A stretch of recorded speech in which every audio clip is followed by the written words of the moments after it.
I could just continue hammering running back here if I wanted to, and I think that's probably what I'm going to do. There's a receiver that I could get behind, but I think I just want to stick with what I know, stick to my guns, and go with Dylan Samson out of Tennessee.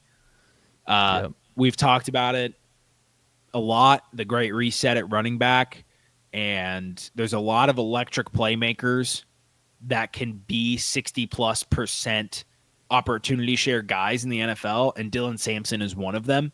We loved Jaylen Wright coming out of Tennessee last year, and I think for all the same reasons we love Dylan Samson, except he does profile to be a little bit more of a complete back, albeit it is mostly just due to his size.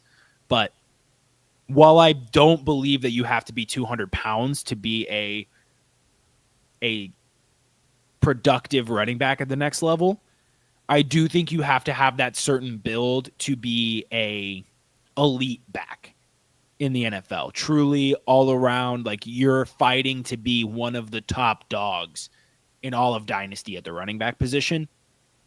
Dylan Samson fits that mold a little bit better than Jaylen Wright did coming out, and he's nearing the end of the running backs that like I'm in love with.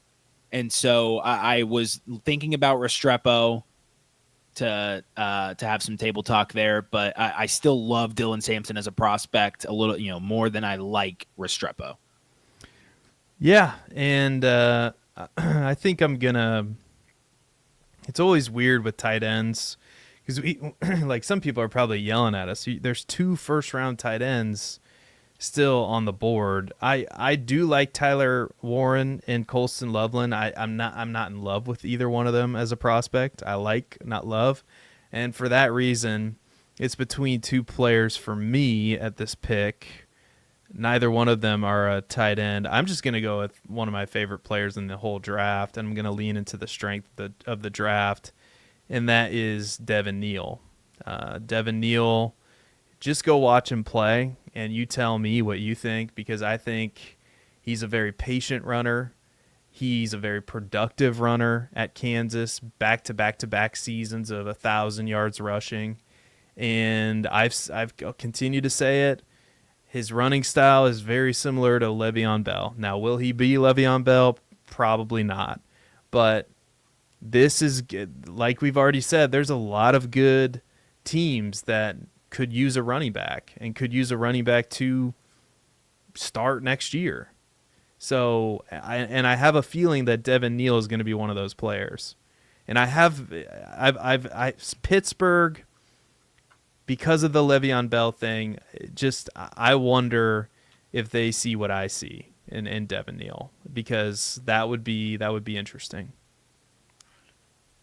Yeah, it definitely would be. And I'm going to take a receiver here. This is tough. Because if we were to say right now that Xavier Restrepo went to Tennessee and we have that shower narrative between the two of them, I really do think there's something to that. It's chemistry, right? And Cam Ward's not going to have to worry about what Xavier Restrepo's doing. It's just going to happen. I think it makes a lot of sense on paper. Hold on, not quite yet. Not quite yet. But when you look at it, are they going to spend the 3rd pick in the 2nd round on Xavier Restrepo? Probably not. So we're looking at, does Restrepo fall late enough into the 2nd or into the 3rd where Tennessee can take him? Oh, wait, what's that? Tennessee doesn't have their 3rd round pick. They don't have a 3rd round pick.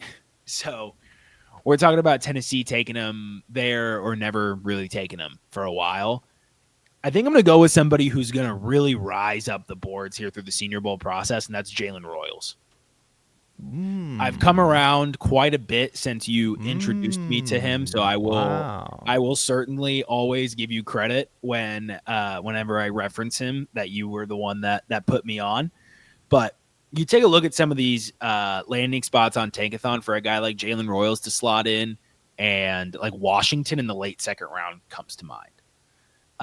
That feels like a good fit. You have a bunch more options like Baltimore later on in the draft, in the 2nd round, Carolina, Buffalo potentially. They probably not. They do have a few picks within the first 3 rounds. And then even in the early third, like maybe New England takes a stab at him, maybe Jacksonville for their wide receiver too. There's plenty of landing spots in that late second, early third that Jaylen Royals could do. And we've been through his story, kind of started. No one really wanted him. Goes to like a military academy, like a JUCO kind of school, and then comes out and has just an absolutely monstrous year in only, 6 games, I think he played before exiting with an ankle injury, and he put up the stats of an entire season, essentially. So this is somebody who undoubtedly would have gotten more buzz had he played the entirety of the season. Correct me if I'm wrong now that I'm thinking about it. He got injured early and missed the entirety of the season, correct?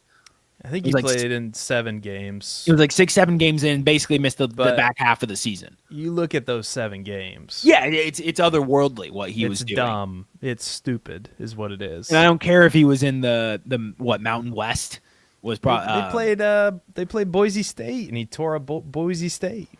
Yeah, there's so much to love, and he's going to be at the Senior Bowl. He's going to be putting on his tape, and I think he's going to be a guy that gets a better draft capital than a Xavier Restrepo.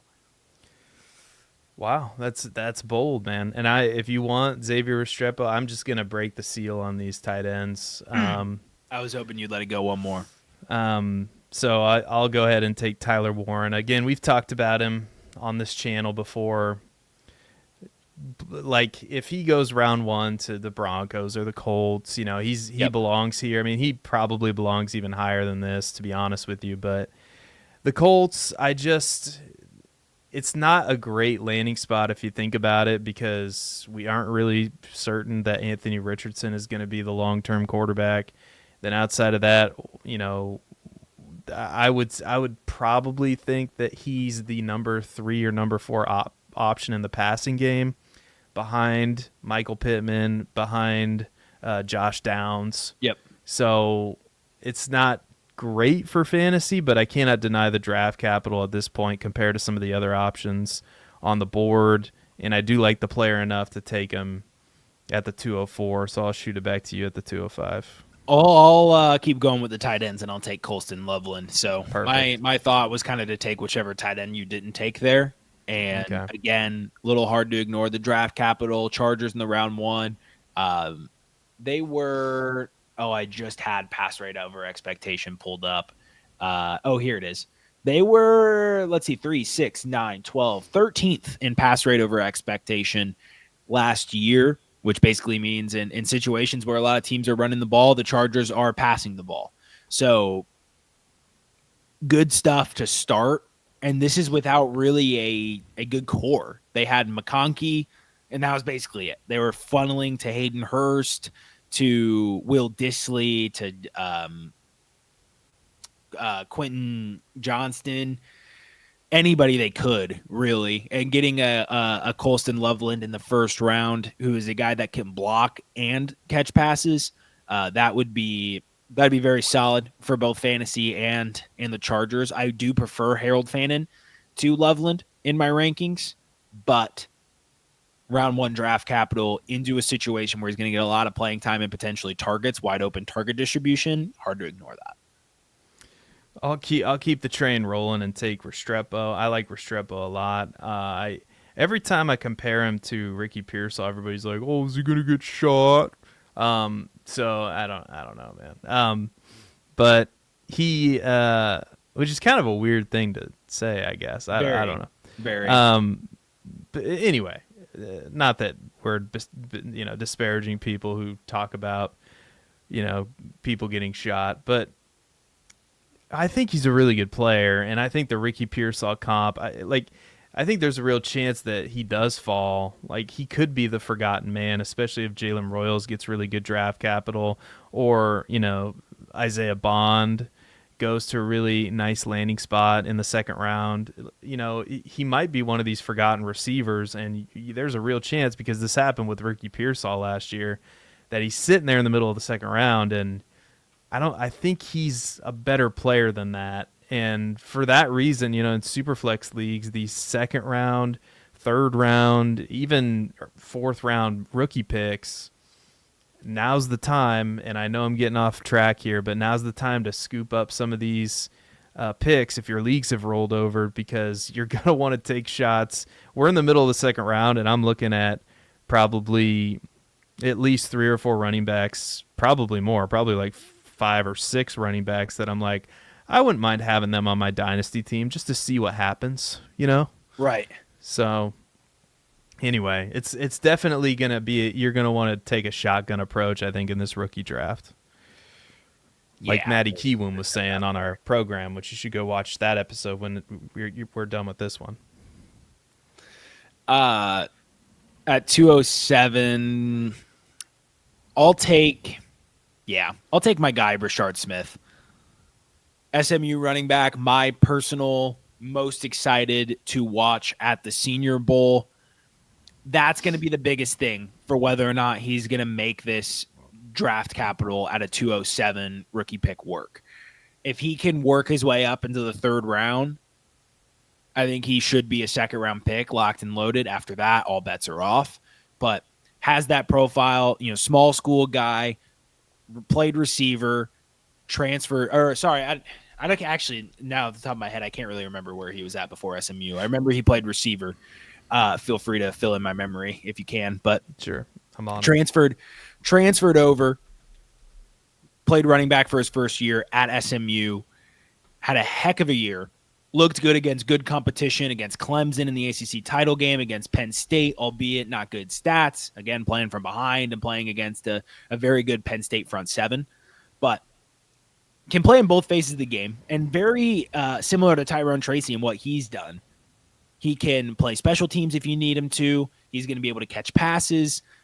He has a lot of natural vision as a back. You watch him run, and you wouldn't expect that he is a transfer that played receiver and then transferred to running back. And you can play him at so many spots. You can put him in the slot. You can put him outside. You can put him at back. A versatile weapon. And when versatility is so key in today's NFL, I have to think that NFL teams are going to see what Tyrone Tracy did. They're going to see what Brashard Smith hopefully does here at the Senior Bowl, and they're going to take notice, and they're not going to let him be, another 5th-round pick. Some team is not going to let that happen.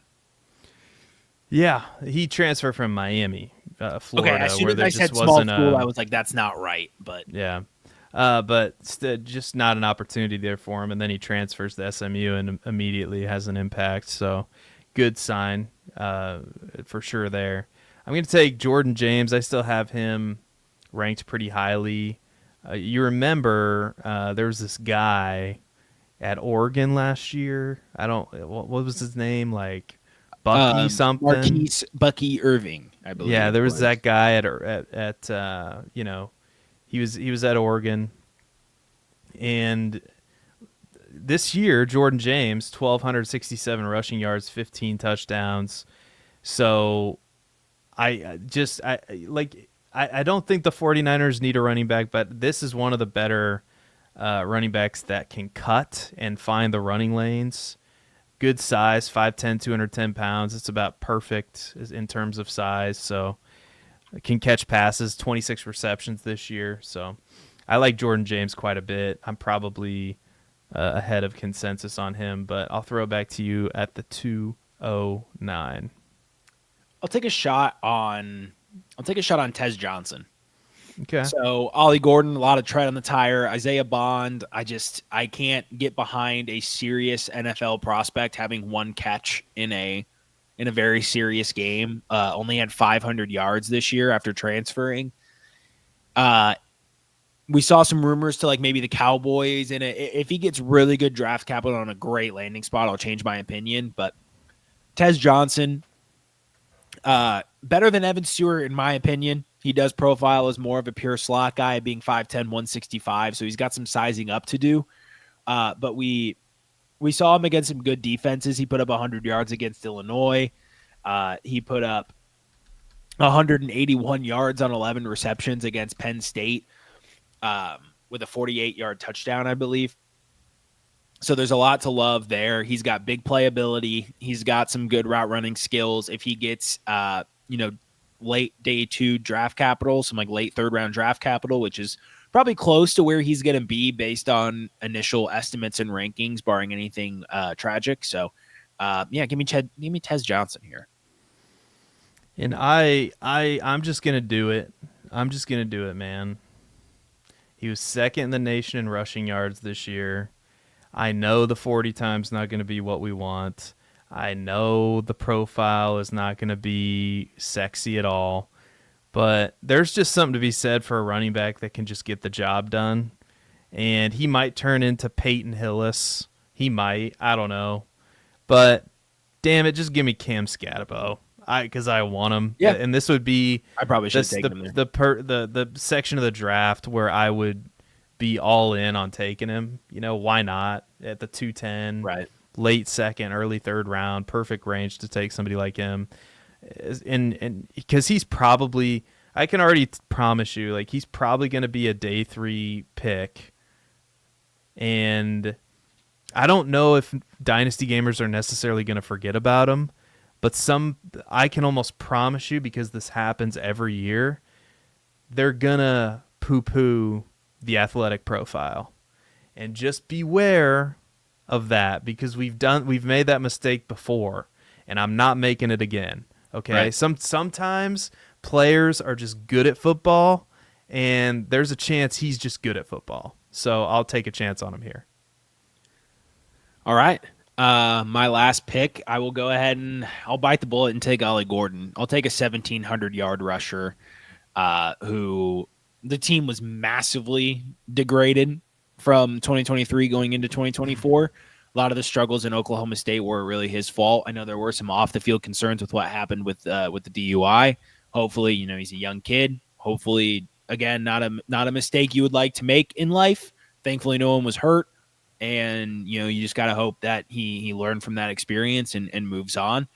But a lot of tread on the tires. You got a 285 carry season and 190 carry season, along with a short 62 carry season his freshman year. So a lot of tread on the tires, but I think that, along with the recency bias of his performance last year, is tanking his draft stock a little bit. With running backs, as we know, it's more important just to see it than to see it consistently. So we know what he can do. If he lands in a good spot, then he deserves to be a second-round pick. I think there are worse ways you can spend the 210 and the 211 than guys like Skattebo and Ollie Gordon. Yeah, and for the last pick, I'll throw up another guy that's going to be zooming up draft boards, and he's zooming up my rankings as well, because I'm leaning into the strength of the class. DJ Giddens from Kansas State.